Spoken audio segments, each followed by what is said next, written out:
Hi, I'm Peter J. Ray. Welcome to Adventures in History. Today's topic is the 1930 Cleveland Indians MLB baseball season. Again, the Tribe was playing in the American League, the junior circuit of Major League Baseball, and home games in Cleveland were played at League Park at East 66th and Lexington on the east side of Cleveland.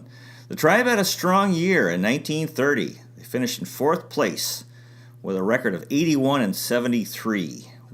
8 games over 500, nothing to sneeze at. Winning percentage of .526, 21 games out of first. The first place team was the Philadelphia Athletics, who were 102-52.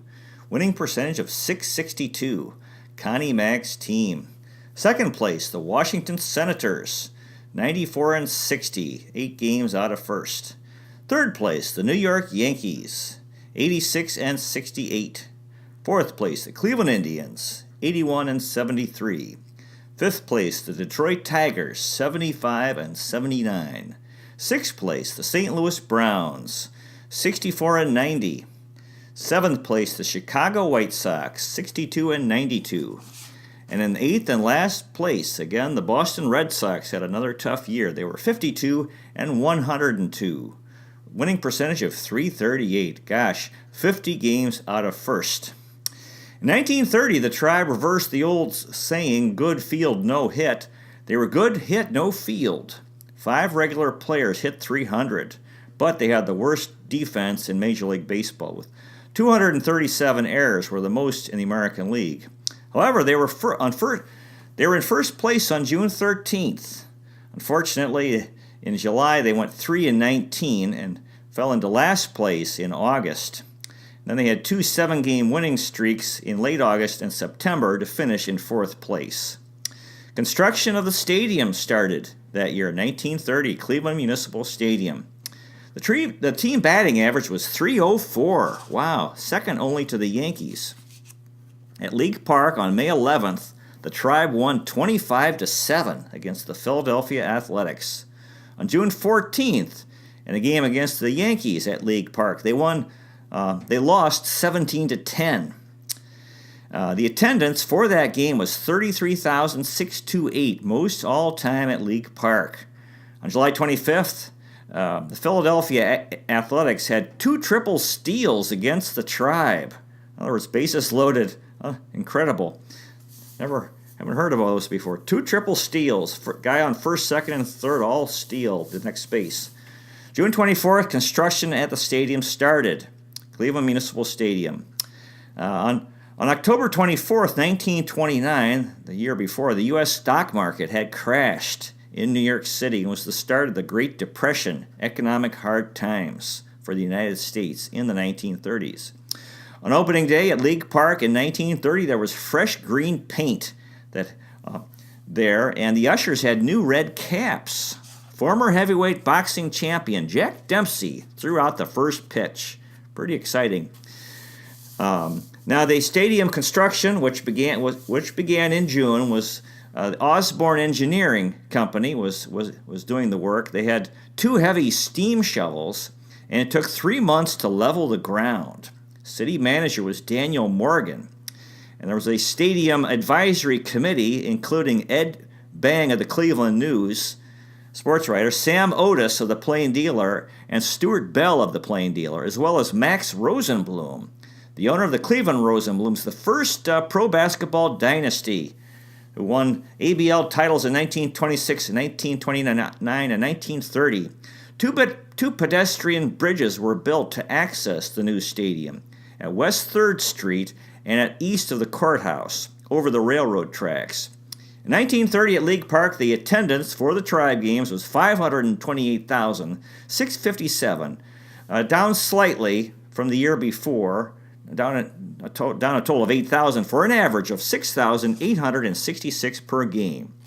The coaching staff included Grover Hartley, who played in 1 game, batted .750, had 3 hits and 4 at-bats and an RBI.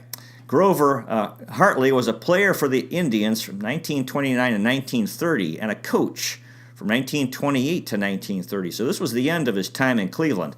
He also coached for the New York Giants, St. Louis Browns, and the Pittsburgh Pirates. Grover Hartley. Mickey O'Neill was a new coach. O'Neill was born in 1900 in St. Louis, Missouri, and died in 1964 in St. Louis at age 63. During his playing career, he was a catcher and batted .388 for his career with 4 home runs and 179 RBIs. O'Neill played for the Boston Braves, Brooklyn Robins, Washington Senators, and New York Giants between 1919 and 1927. He was a Tribe coach just in 1930. He was a Pirates coach from 1947 to 1948. He was a manager in the minor leagues from 1940 to 1955 and played in the minor leagues for the Alton Blues, Nashville Vols, Toronto Maple Leafs, Rochester Hustlers, Toledo Mud Hens, Louisville Colonels, New Orleans Pelicans, Shreveport Sports, Memphis Chickasaws, Jackson Mississippians, and Troy Riviere Renards. Mickey O'Neill. Howie Shanks was back as another Tribe coach. Shanks was a Tribe coach between 1928 and 1932. Howie Shanks. Roger Peckinpah was the manager. Peckinpah had played for the Cleveland Naps in 1910 and from 1912 to 1933. He was the Tribe manager from 1928 to 1933 and in 1941. And he had been a star player for the Washington Senators and the New York Yankees. Roger Peckinpah. Now the regular lineup, Luke Sewell was the catcher. Sewell batted .257 with 75 hits. He scored 40 runs, had 21 doubles, 2 triples, a home run, 43 RBIs, 5 stolen bases, 14 walks in 76 games. And Sewell was with Cleveland from 1921 to 1932 and in 1939. Luke Sewell.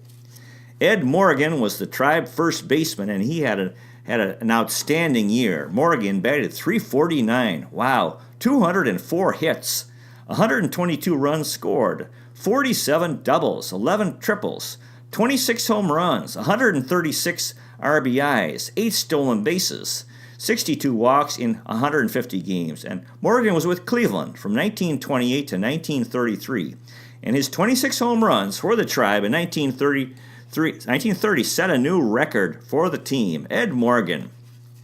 Johnny Hodap was at second base. Hodap had an incredible year. Hodap batted .354 with 225 hits. He scored 111 runs, 51 doubles, wow, 8 triples, 9 home runs, 121 RBIs, gosh, 6 stolen bases, 32 walks in 154 games. And Hodap was with Cleveland from 1925 to 1932. Johnny Hodap. Jonah Goldman was the shortstop.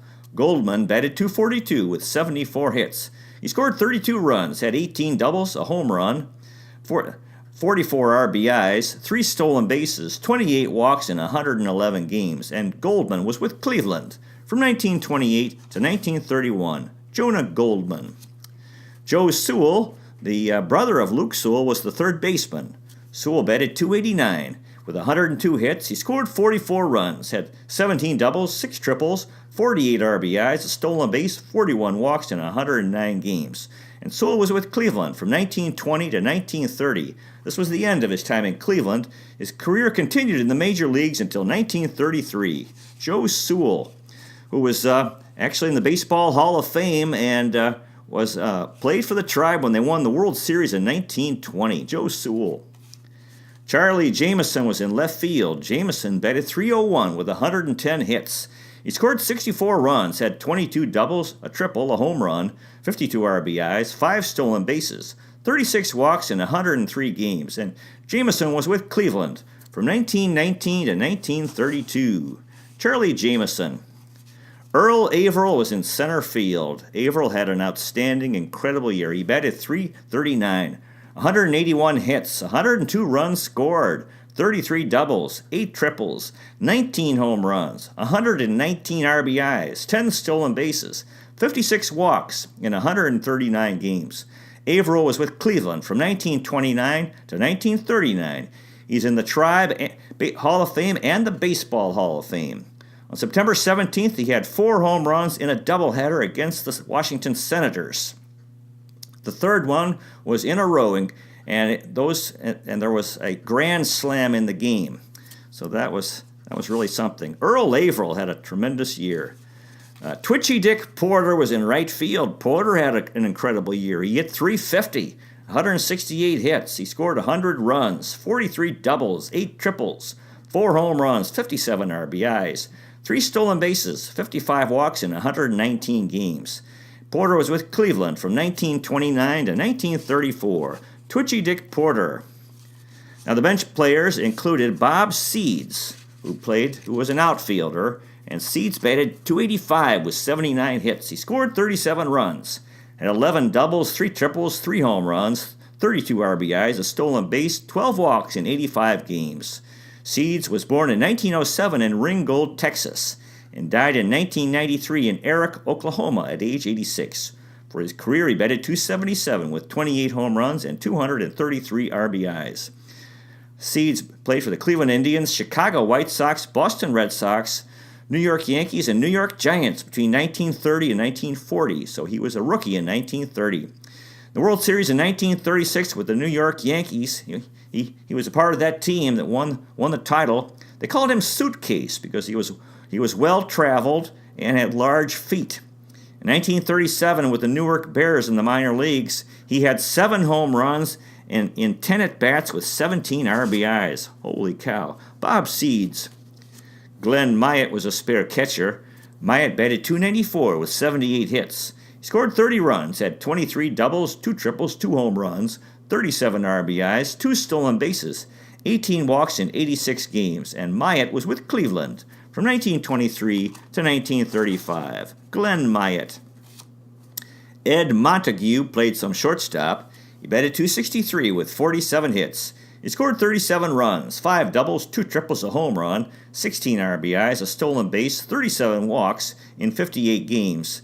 And Montague was with Cleveland in 1928 and from 1930 to 1932. Ed Montague.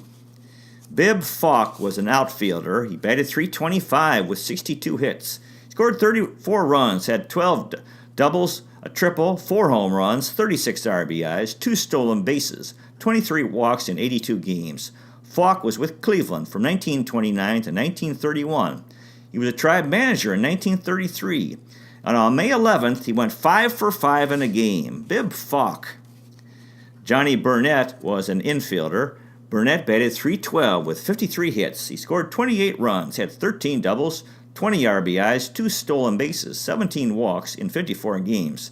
And Burnett was with Cleveland from 1927 to 1934. Johnny Burnett. Lou Fonseca played some first base. He batted .279 with 36 hits. He scored 20 runs, had 9 doubles, 2 triples, 17 RBIs, a stolen base, 7 walks in 40 games. Fonseca was with Cleveland from 1927 to 1931.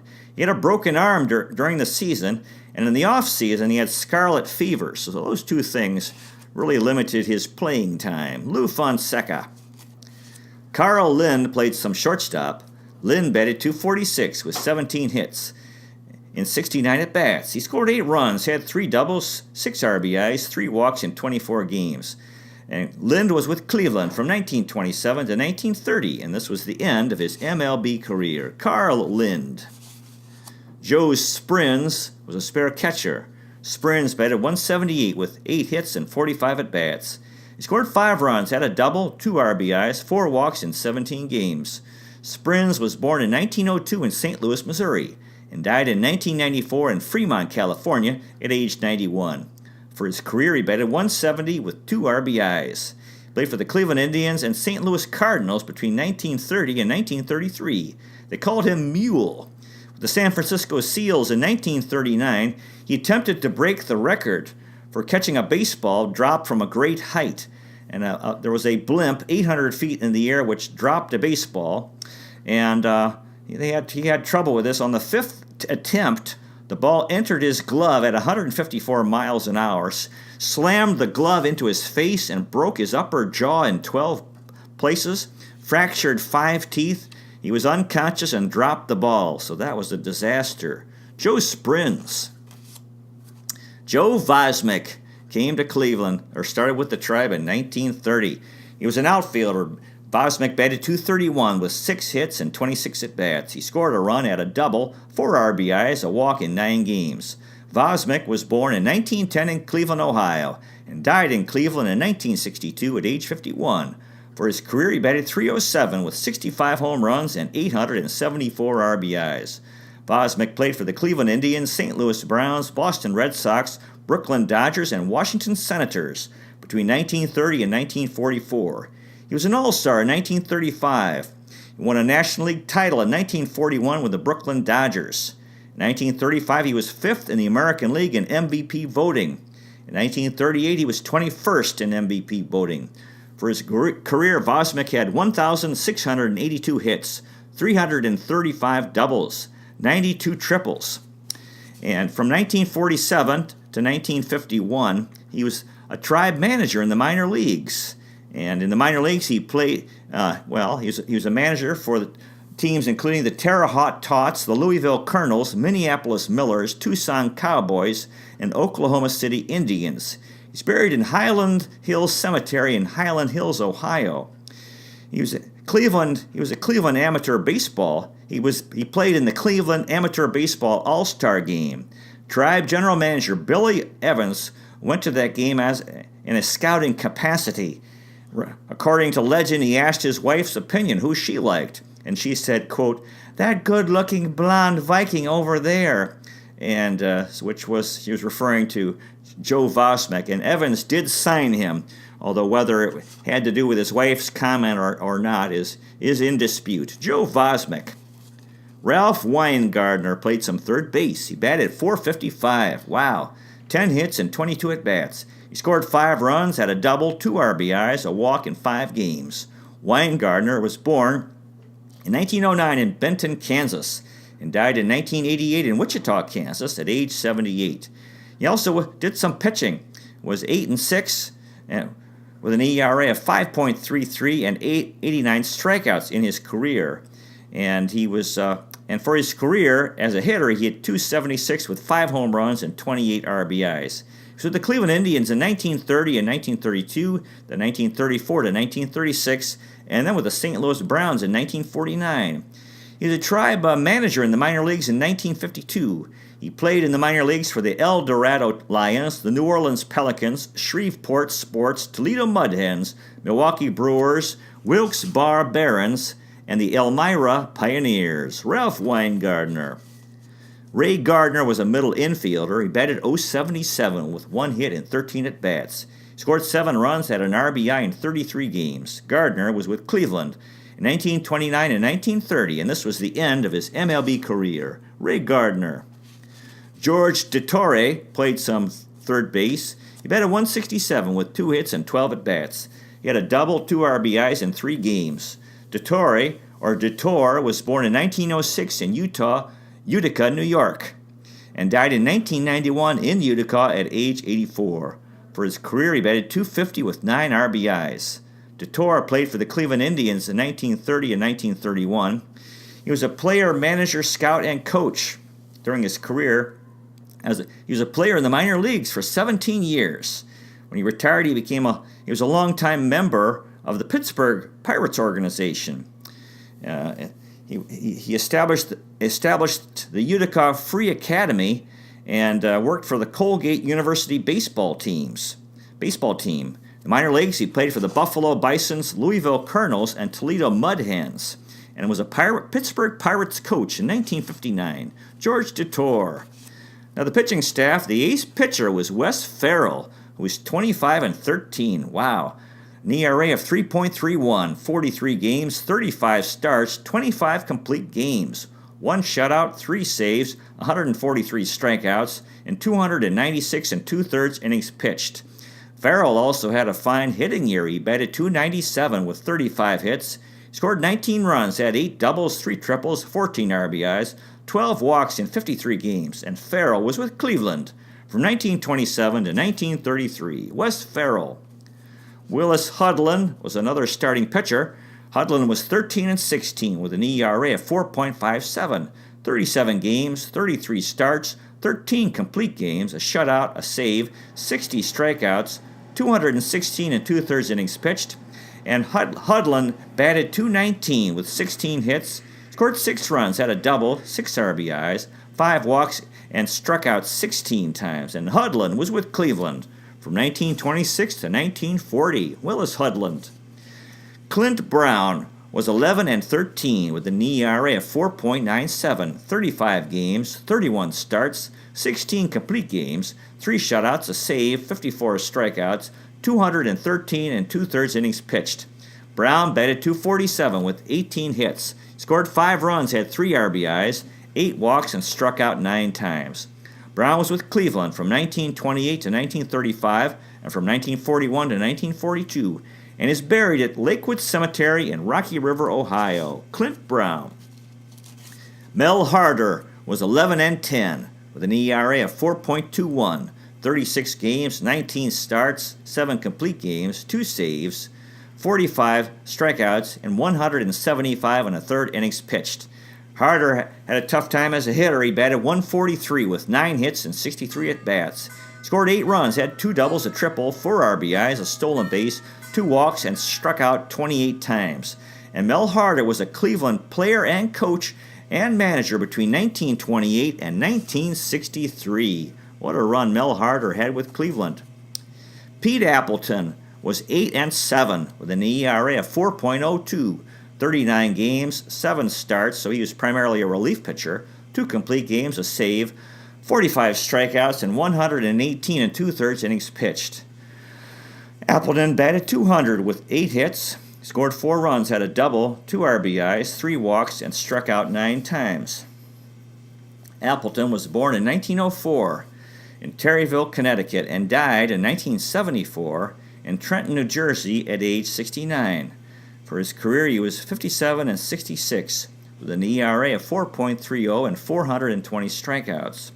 Appleton pitched for the Cincinnati Reds, Cleveland Indians, Boston Red Sox, New York Yankees, Washington Senators, Chicago White Sox, and St. Louis Browns between 1927 and 1945. When he was born, his name was Peter Jablanowski. They called him Jabby and the Polish Wizard, later changed his name. He was a player, scout, and manager during his career. Went to the University of Michigan and played on the baseball team. Changed his name from Jablanowski to Appleton in 1934. He was a manager in the minor leagues for the Washington Senators and Minnesota Twins for 20 years. In high school, he broke the Connecticut state record in shot put with 39 feet and 4 inches. As a youth, he was an accomplished pianist. The newspaper recorded this in 1930, quote, "He plays a mean piano, and no amount of persuasion will induce him to mix jazz with his Chopin and Beethoven.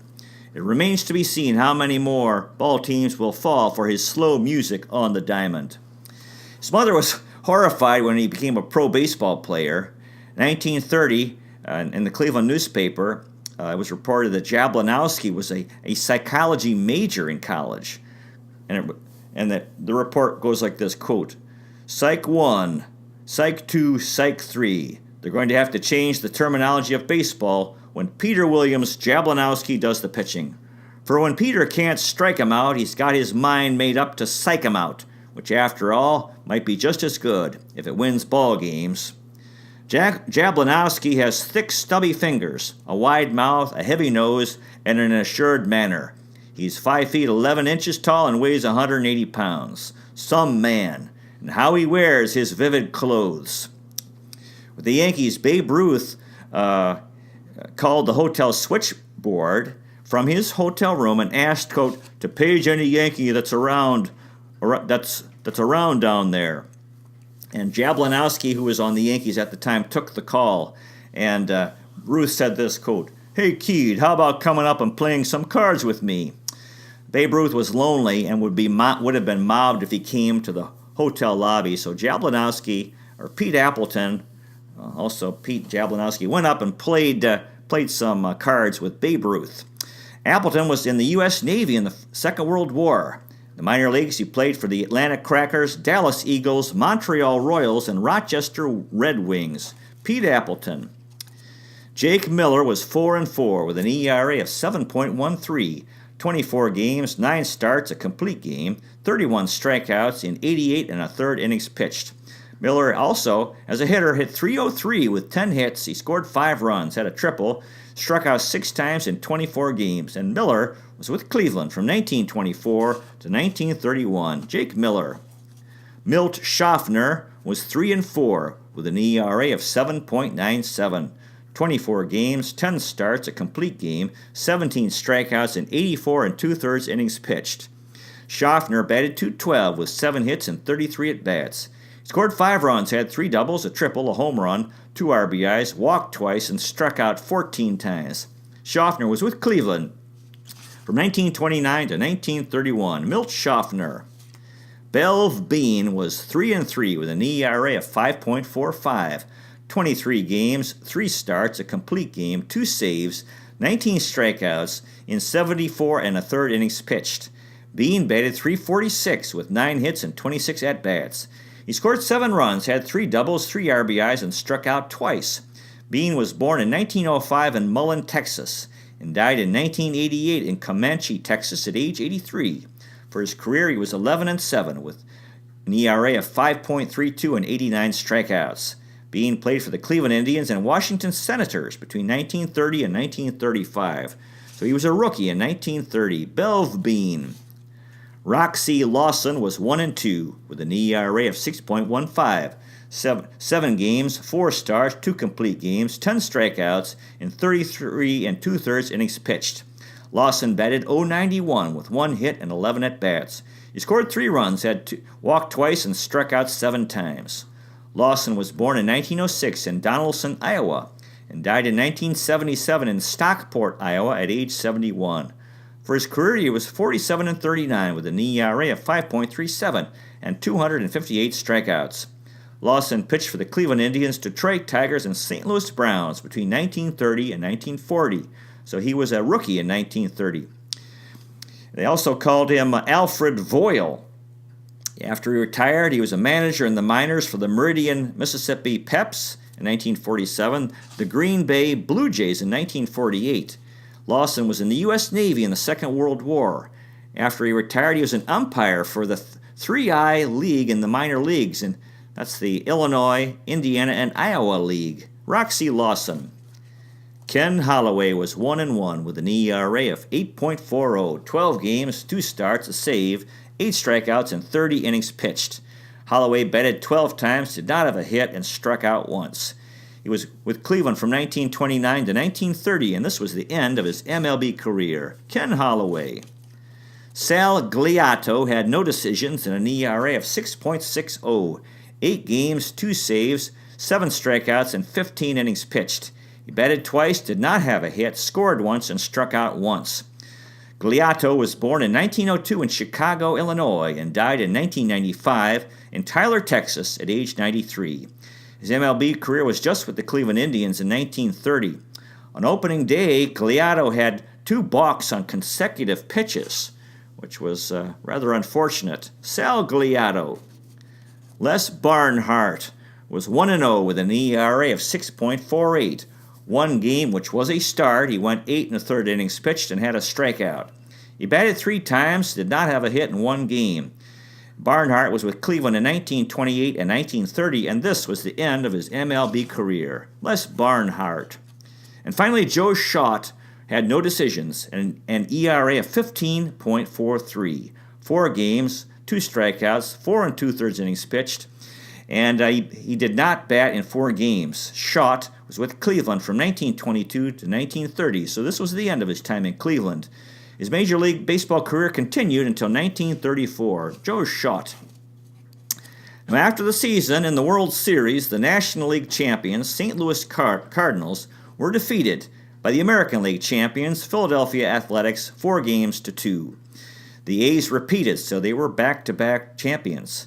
And that was the last title the A's moved in the A's won in Philadelphia. They moved to Kansas City in 1955 and to Oakland in 1968.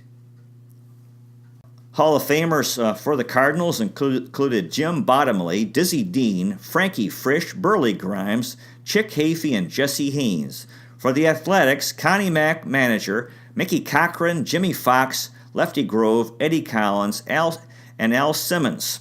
Now, the next Philadelphia World Series title was in 1980 with the Philadelphia Phillies. And they were the last of the original, the Phillies were the last of the original 16 MLB franchises to win the World Series. So that's the story of the 1930 Cleveland Indians. They had a good year. They were above 500 by a fair amount, so they made us proud. God bless the fellows who played the Cleveland Indians in 1930 and everyone else associated with the team, including the fans, especially the Civil War veterans, Spanish-American War veterans, and First World War veterans. Captains of the Cuyahoga, lovers of Lake Erie, Terminal Tower Power, fans of the Free Stamp statue and the Fountain of Eternal Life, Severance Hall stalwarts, Cleveland Museum of Art enthusiasts, First Energy Stadium friends, Progressive Field pals, Quicken Loans Arena enthusiasts, Tribe, Browns, Cavs, Monsters, and Gladiators rule. Cleveland, City of Champions. Cleveland is the best location in the nation on the north coast of America. New York is the Big Apple. Cleveland is a plum. Before you know it, it'll be opening day 2019. Go Tribe. Thank you so much for watching. You might consider checking out our website, Adventures in History with Peter J. Ray at peterjray.com. Thanks again for watching. God bless you. Take care, and I'll see you next time.